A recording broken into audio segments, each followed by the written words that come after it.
Once your form has been approved, you're watching this video so you learn how to actually start constructing. Now remember, the base of your vessel needs to be between 4 to 5 inches wide. So how you're going to start is you're going to see me for a flat piece of clay, and then you're going to use a template. We have templates that are 4 inches wide in diameter, and we have templates that are 4.5 inches wide in diameter. They're both circle bases. You get to decide on the size. To begin, you're going to lay this template on the piece of clay. You're going to use a fettling knife to carefully carve and trace around the template. Now, if you didn't carefully cut it out, don't stress out. What you're going to do is you're going to save your extra clay. We're going to use those for coils. So after cutting out the base, we're going to clean up the edges because right now the edges are a little jagged.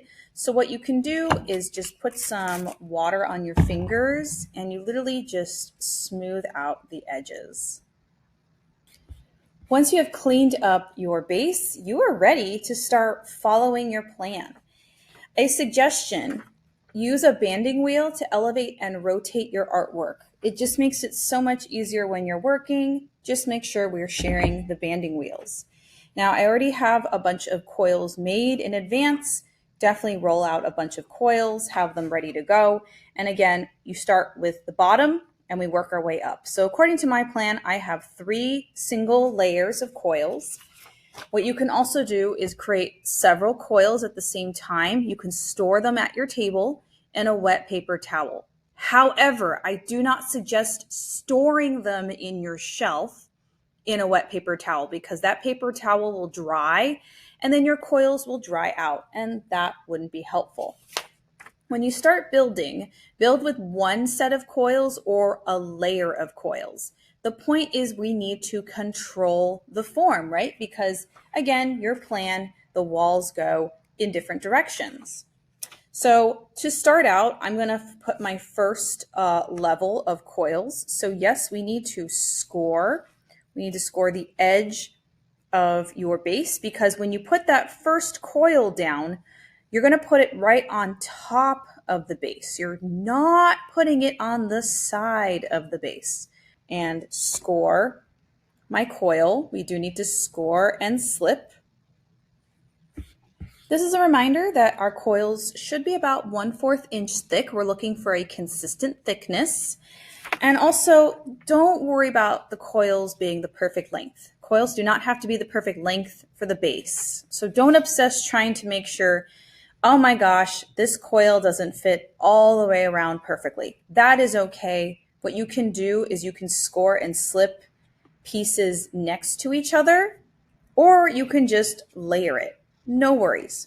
So I am now ready to start scoring and slipping. Again, you only need to apply slip to one of the sides of the attachments, and I'm going to carefully layer on my first coil. And as I said, that doesn't fit neatly.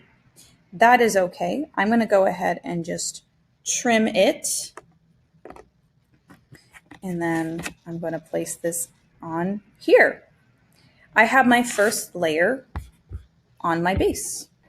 I have already scored and slipped the top of this second coil. So I'm going to add my slip and then place my next coil on top. Again, the goal is to have a layer of 3 single layer coils.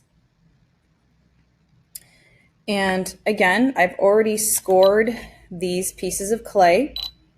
So I'm going to go ahead and score along here as well. And again, if you put it on a banding wheel or on a bat, it makes it a little bit easier. Now, when you're scoring, it might be a good idea to hold and support the outside of the walls because sometimes the coils want to move back and forth.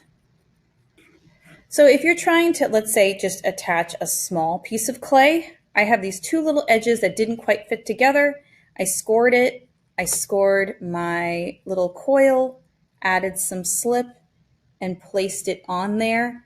and then I can actually blend it into the surface. Now remember, we want the coils to be exposed on the outside, right? Looking at this example here, we want the coils to be visible on the outside. So keep that in mind. But at this point, I have almost 1 inch. So once you've reached 1 inch, right? Once you have a couple coils connected, we need to blend the interior. So how do you do that? Well, it's helpful to blend the interior when your clay is kind of soft. You can use your sponge. You can use your sculpting tools. You could try using your rubber rib, but I feel the sculpting tools are the most helpful. You can spray a little water on the inside, though I wouldn't go crazy with the water. If you add too much water, then things start to get a little too soft. But all you do is you can, again, just support it with your hand, and you can just blend by pulling some of the clay downward using your tools. You definitely want to do this when you have about 1 inch or 1.5 inches. And again, I want to make sure I don't ruin the exterior right now. And you're going to continue this all the way on the inside. This helps create stability right away. And you can, and some of the slip, any of the excess slip that's still there, that moisture also helps you when you're blending. Now, it might look a little rough at first. You can see all the marks from the tool. So again, you can spray a little water on your sponge, and you can also carefully blend it as well. Though I would personally blend everything first before I start using my sponge, because I don't want to make the clay too wet. All right, so you can see that I have now blended the interior pretty good. So keep in mind, as long as your coil interior is soft, it can be blended. If it's a little bit firmer, spray it with some water and use your sponge. I can easily just take the edge of my sponge and carefully blend it. Now, after you've got a couple layers, we need to start thinking about how are we going to pull the walls inward or outward, right? So go back to your plan, right? On mine, it starts to go up and then it starts to get wider. Then it becomes more narrower. You can actually see it in this example here. This is much taller, but you can see how the bottom starts with a couple coils and then it actually comes outward. It goes inward like a waist on a human, and then it gets wider at the top. So how did they do that? Right? This is a slice, right? This is just like a side view. This is a side view of a coil vessel. So there's the base, right? That's the walls. These are the coils. Notice how the coils are stacked slightly outside of each other. This helps the walls go outward. The opposite is to go inward. So you have your base or whatever, you have something there, and you place the coils slightly inside of each other to get more narrow.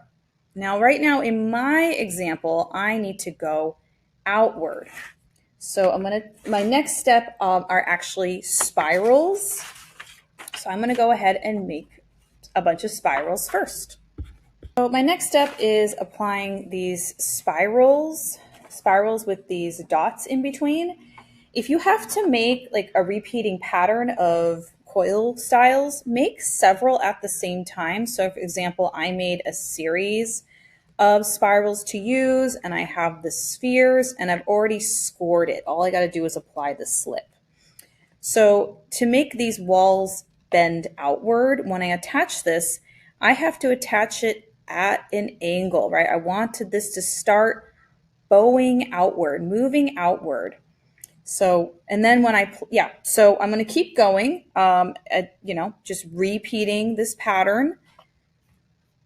That's why it's so much easier having a bunch of pieces all ready to go, because then it's just, you just keep applying your coils. It's okay if the edge of your coil vessel is not perfectly even, because this will slowly even out as you build upwards. So again, as I'm attaching these, I need to make sure I am putting them more at an angle because I'm trying to get these walls to slowly come outward. Last part of my demo here is you should use your sculpting tools to remove excess slip, crumbs, and score marks.